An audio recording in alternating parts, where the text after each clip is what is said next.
Bien, bonjour à toutes et à tous. Une petite vidéo grammaticale en ce vendredi matin pluvieux, vendredi 20 mars. Alors, je vous rappelle que dans les nouveaux programmes de lycée, les nouveaux programmes de 2020 et de ce nouveau bac, notamment à l'oral, il y a désormais une petite question de grammaire. Alors, que ce soit en seconde ou en première, nous avons déjà pas mal travaillé en grammaire, notamment, je pense à ma première générale, mais aussi en STI 2D. On a travaillé sur la phrase simple, la phrase complexe, les relations syntaxiques, la subordonnée relative, la subordonnée conjonctive, que ce soit la complétive ou les circonstancielles, les interrogatives, toutes ces choses-là. En seconde, on a surtout travaillé sur la relative, pronom relatif, qui, que, quoi, dont, où. Et ici, c'est un petit rappel, on l'a fait sur les expansions du nom. Vous voyez, je progresse, on est passé du papier au numérique avec l'écran. J'espère que c'est visible, c'est lisible. Les expansions du nom, pourquoi? Parce que, voilà, on sort la grosse grammaire, la grammaire méthodique du français, Riegel, Pella, Rioul. Attention, ça c'est du costaud. Les expansions du nom, parce que la subordonnée relative est une expansion du nom. Vous avez fait ça au collège, si je me souviens bien, quand j'étais enseignant de collège, aux alentours de la 5e. Alors, les expansions du nom, ce sont des termes, des mots qui donnent des renseignements sur un nom. Voilà. Expansion, on grossit. Voilà. Donc, le plus connu, plus facile, l'adjectif épithète s'accorde en genre et en nombre avec le nom auquel l'adjectif épithète se rapporte. Alors, d'actualité, un ciel gris, une leçon difficile, donc gris, est adjectif épithète de ciel, donc un ciel, le groupe nominal, est donc masculin singulier, donc un ciel gris, mais on pourrait dire une maison grise, voilà, féminin. Très très facile, là on est niveau primaire. Une leçon difficile, adjectif épithète relatif à leçon. Ou alors un virus virulent, et on dirait une maladie virulente. Accord en genre et en nombre de l'adjectif épithète avec le nom. Bien, vraiment niveau facile. Ça c'est intéressant parce que si vous avez un texte à commenter dans lequel l'auteur donne énormément d'adjectifs, on est dans un texte descriptif, il y a beaucoup de renseignements, on l'a vu en classe, en exercice en seconde, avec un texte de Zola issu de l'Assommoir, la description de la chambre de Gervaise. Alors on voit que la grammaire permet d'expliciter des intentions.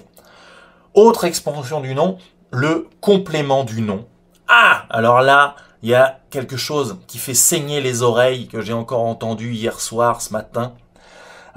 Le complément du nom en français, on emploie la plupart du temps la préposition de. D'accord? On dit la grammaire de Monsieur Langlois.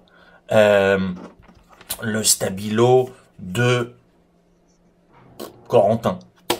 On dit l'orteil de Kim Glo et non pas l'orteil à Kim Glo. L'orteil de Kim Glo. Voilà. Parce que sinon, la préposition à dans le complément du nom, vraiment, on dit pas la grammaire à l'anglois, ça va pas. Alors au Moyen-Âge, on pouvait dire des choses comme ça, voire même il n'y avait pas de préposition. On pouvait dire la grammaire langlois, ou l'orteil glo. Mais de nos jours, on emploie le de. Sinon, grosse faute et on pourrait dire marqueur social quelque part. Bon, voilà. Troisième expansion du nom, la subordonnée relative. Voilà. Donc, on a étudié la subordonnée relative dans la grammaire, la syntaxe, la partie de la grammaire qui s'appelle la syntaxe, mais on peut aussi la mettre, la subordonnée relative, dans les expansions du nom, parce que la subordonnée relative démarre par un pronom relatif. Un pronom, ça reprend un nom. Donc, l'antécédent d'une subordonnée relative, c'est un nom. Donc, exemple ici, nous subissons des restrictions qui deviennent lourdes. C'est une phrase complexe, il y a deux verbes conjugués, subissons et deviennent. La principale, c'est nous subissons des restrictions. Pronom relatif qui. La subordonnée relative, c'est qui deviennent lourdes. L'antécédent de la subordonnée relative qui deviennent lourdes, c'est les restrictions. La subordonnée relative qui deviennent lourdes renseigne sur comment sont les restrictions.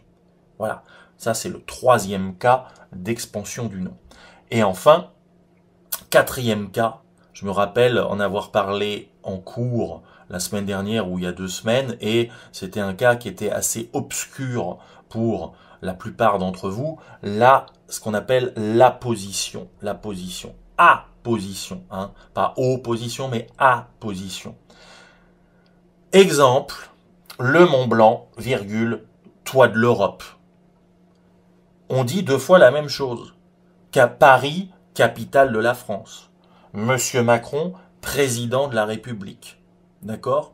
On sait que le président de la République, c'est Emmanuel Macron, et on sait qu'Emmanuel Macron est président de la République. Paris, virgule, capitale de la France. Il n'y a qu'une seule capitale en France, c'est Paris, et on sait que Paris, c'est la capitale de la France. Voilà. D'accord ? Donc, c'est un petit peu dans l'esprit, pour vous aider à comprendre, c'est un petit peu quelque chose de redondant qui se répète. D'accord ? Voilà. Donc c'était un petit point en moins de 7 minutes sur les expansions du nom, hein, en grammaire. Donc l'intérêt pour nous en lycée, c'est que si vous tombez sur un texte dans lequel il y a la présence d'énormément de ces expansions, que ce soit beaucoup d'adjectifs épithètes, beaucoup de compléments du nom, beaucoup de subordonnées relatives, on a eu le cas avec Zola. On est dans un texte souvent, je dis bien souvent, descriptif, les intentions de l'auteur étant de nous donner beaucoup de renseignements, beaucoup de détails, hein, et ça, eh bien, ça peut avoir une fonction. Alors, ça peut nous permettre de dégager des champs lexicaux, de dégager des sous-entendus, des connotations, et ainsi de suite. Voilà, j'espère que ce petit rappel grammatical vous a été profitable. Et puis, n'oubliez pas de me rendre vos travaux, les élèves de première. Une bonne journée à vous.